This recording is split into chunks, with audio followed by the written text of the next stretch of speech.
Hello students, welcome to Edulove point. हमारी आज की वर्कशीट है वर्कशीट नंबर 23 इंग्लिश क्लास 9। ये एक तरह से कैरेक्टर स्केच है, पर्सनैलिटी के बारे में बताया गया है इस वर्कशीट के अंदर। ठीक है, हम अभी तक वर्कशीट्स में पढ़ते आ रहे हैं कि जो है पीपल्स को, लोगों को कैसे डिस्क्राइब करते हैं, उनके कैरेक्टर को। हमने पढ़ा था ना कि लोगों को डिस्क्राइब करने के 3 तरीके हैं। एक तो उनकी फिजिकल अपीयरेंस को डिस्क्राइब कर सकते हैं कि वो दिखते कैसे हैं, उनकी पर्सनैलिटी को डिस्क्राइब कर सकते हैं और उनके फीलिंग एंड इमोशंस को डिस्क्राइब कर सकते हैं। तो डिस्क्राइब करने के कुछ यहाँ पे एग्जाम्पल्स भी दिए हैं, कुछ कैटेगरीज दिए हैं, कुछ आइडियाज हैं। जैसे physical appearance, colour of eyes, hair, skin, यही तो बताते हैं ना फिजिकल अपीयरेंस में, कैसा कलर है इसका, हेयर कैसे है, स्किन कैसी है, स्किन टोन।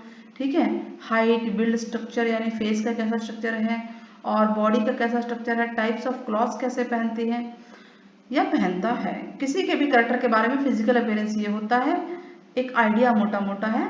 और पर्सनैलिटी के बारे में है, जैसे कैसी पर्सनैलिटी है, काम रहते हैं या एंग्री एटीट्यूड है, पॉजिटिव है, नेगेटिव है, फ्रेंडली है कोई भी इंसान, चीयरफुल है, चीयरफुल मीन्स खुश मिजाज, ब्रेव है यानी बहादुर, एम्बिशियस ज़्यादा आशा रखता हो, पैशनेट किसी चीज़ के बारे में ज़्यादा पैशन रखता हो, या साइंटिफिक दिमाग है या ट्रेडिशनल दिमाग है, परंपरावादी जिसे बोलते हैं, कैसा नेचर है, फ्रेंडली नेचर है। देखिए पर्सनैलिटी में तो टेम्परामेंट आ जाता है, टेम्परामेंट में कूल, एंग्री कुछ भी हो सकता है। एटीट्यूड आ जाता है, और एटीट्यूड आप किसी का भी एटीट्यूड इनमें से कोई ना कोई हो ही जाता है। और नेचर कैसा है व्यक्ति का, पर्सन का, फ्रेंडली है, मिजरेबल है, अनफ्रेंडली है या टॉकेटिव है। ठीक है, एक्सट्रोवर्ट है, इंट्रोवर्ट है। एक्सट्रोवर्ट इंट्रोवर्ट क्या होते हैं? एक्सट्रोवर्ट मतलब जो अपनी बातों को बोल सकते हैं, एक्सप्रेस कर सकते हैं। इंट्रोवर्ट जो एक्सप्रेस नहीं कर पाते। और हम पर्सनैलिटी में उसके इंटरेस्ट को डाल सकते हैं कि भाई वो बुक का लवर है, गिटार लवर है, डांसर है या परकशनिस्ट है, जो कि इसमें आया था, है ना, कुछ भी इंस्ट्रूमेंट जो है बजाते हैं। और तीसरा क्या है, देखिए पहला फिजिकल अपीयरेंस हो गया, दूसरा पर्सनैलिटी हो सकता है और तीसरा है फीलिंग्स और इमोशंस को। किसी व्यक्ति की फीलिंग्स को बताया जा सकता है कि वो खुश रहता है, सैड रहता है, एंग्री रहता है, क्वाइट रहता है। हर्ट मतलब कि उसको चोट ज़्यादा लगती है, उसको दिल पे चोट ज़्यादा, दिल पे चोट मतलब दुखी रहना, अपसेट रहना, विपी रहना, मतलब कोई रोता रहता हो या इस तरह का कोई स्वभाव हो, कोई कंफ्यूज रहता हो, अनहैप्पी हो या इनडिसिजिव यानी डिसीजन नहीं ले पा रहा, अनसर्टेन है किसी चीज़ के बारे में, ज़्यादा सोच। तो ये जो सारी चीज़ें हमारे सामने आई हैं, ये हमें एक मोटा मोटा आइडिया देती हैं कि किसी भी व्यक्ति के कैरेक्टर को लिखना है तो आप इनमें से हेल्प लेके लिख सकते हैं। तो इस वर्कशीट में हम एवलिन ग्लेन के बारे में अब तक पढ़ते आ रहे हैं। इसको डिस्क्राइब करना है, मीन्स कि इसके कैरेक्टर को, इनके कैरेक्टर को हमें लिखना है कि ये किस टाइप की लेडी थी। और उसमें हम ये फिजिकल से लेकर, पर्सनैलिटी से लेकर, इमोशन से लेकर हर बात को बताएंगे, कोई ना कोई पॉइंट को लेते हुए। तो स्टार्ट करें। बच्चों वीडियो पसंद आते तो प्लीज़ चैनल को सब्सक्राइब करना ना भूलें, और साथ में वर्कशीट्स हम डालते हैं, पिछली वर्कशीट को भी देखिए आप, ताकि आपको उससे हेल्प मिलती रहे। और आने वाले वर्कशीट तो प्लीज़ देखिए ही। चलिए स्टार्ट करते हैं।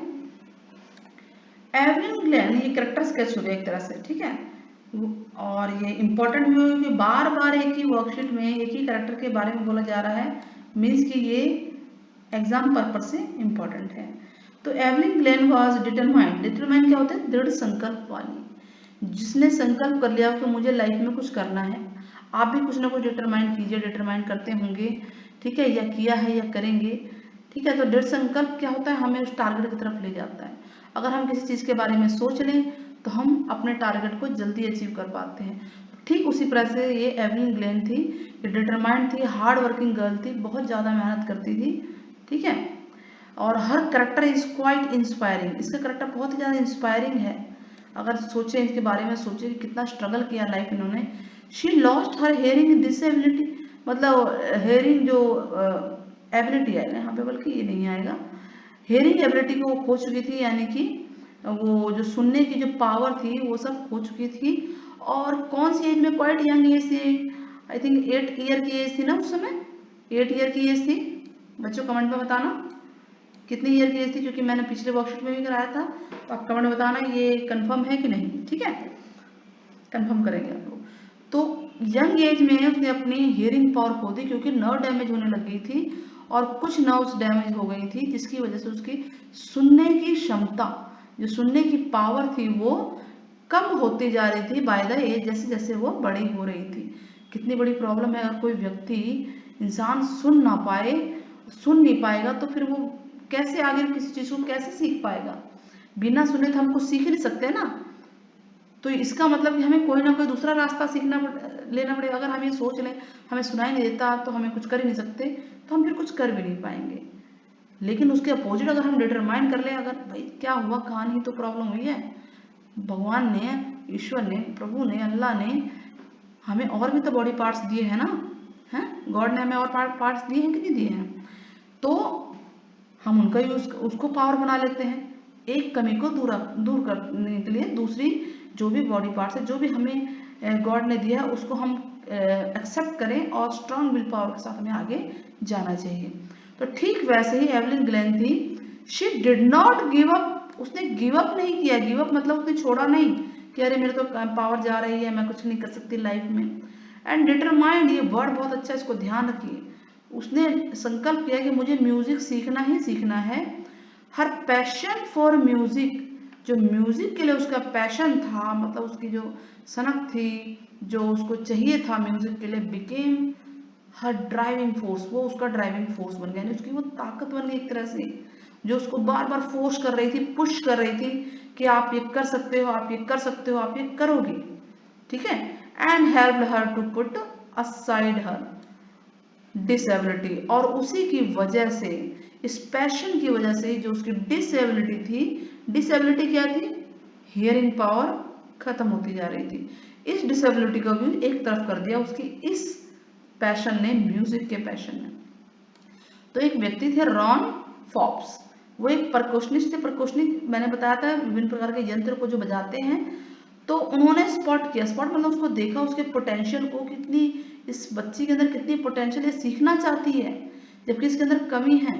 तो he asked her not to listen through ears, क्या कहा कि तुम अपने कानों से मत सुनो बच्चे, try to sense it some other way, किसी और तरीके से जो ये नोट्स है वो बजाए जा रहे थे, नोट्स को, सुरों को, जो धुन है उसको सुनने की कोशिश करो किसी और तरीके से, ठीक है। शी रियलाइज, उसने रियलाइज किया कि शी कुड फील, कि वो जो ड्रम बज रहा था उसकी हायर बीट्स को वो वेस्ट के अपने कमर के ऊपर के पार्ट से महसूस कर पा रही थी, और लोअर बीट्स को लोअर पार्ट से। रॉन फॉप्स रिपीटेड द एक्सरसाइज, इस चीज को रॉन फॉप्स ने बार बार रिपीट किया, और soon Aveling discovered that she could send certain notes, और वो भी कुछ नोट्स, कुछ स्वरों को, सुरताल को सीख गई वो, ठीक है, और अपने बॉडी के पार्ट से वो महसूस करने लगी। और and mind to sign and vibration, mind को उसी तरफ लगाया उसने, उस साउंड की तरफ, उन वाइब्रेशन की तरफ। शी स्कोर्ड हाईएस्ट मार्क्स, इसने हाईएस्ट मार्क्स अचीव किए थे बच्चों। रॉयल एकेडमी में ये हिस्ट्री था कि भाई जिसको सुनाई नहीं देता वो बच्चा सीख जाए म्यूजिक की। रॉयल एकेडमी बहुत बड़ी एकेडमी थी, जिसमें इसने बहुत अच्छे मार्क्स लिए, सबसे ज्यादा मार्क्स लिए, और captured most of the top award, जितने भी टॉप अवार्ड थे ज्यादातर इसने उसको हासिल किया। She became the world's famous multi percussionist, famous multi percussionist मतलब बहुत फेमस बनी थी, और कई तरह के अप्रोक्स 1000 टाइप के वो जो है इंस्ट्रूमेंट बजाना सीख गई थी। मास्टरी हो गई थी उसको हजारों जो इंस्ट्रूमेंट्स को बजाने में। और she also learn French, French भी सीखा उसने, और बेसिक जैपनीज में भी उसने मास्टरी हासिल की, जैपनीज लैंग्वेज में भी।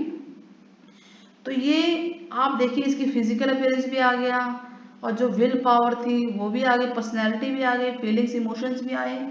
इस सब चीज़ों को लेते हुए इसका कैरेक्टर स्केच कितना अच्छा बन गया बच्चों, स्क्रीन पे आपके नजर आ रहा होगा ये। इसको आप जरूर, इसको आप लर्न कीजिएगा, और बढ़िया है ये। लास्ट लाइन क्या है, इनफैक्ट आप लास्ट जरूर कीजिए, एंड करना चाहिए। She was very determined, lady थी, लेडी होगी, बड़ी हो गई, हार्ड वर्किंग लेडी थी, who did not give up in any situation in her life, अपनी लाइफ में उसने कभी गिव अप नहीं किया।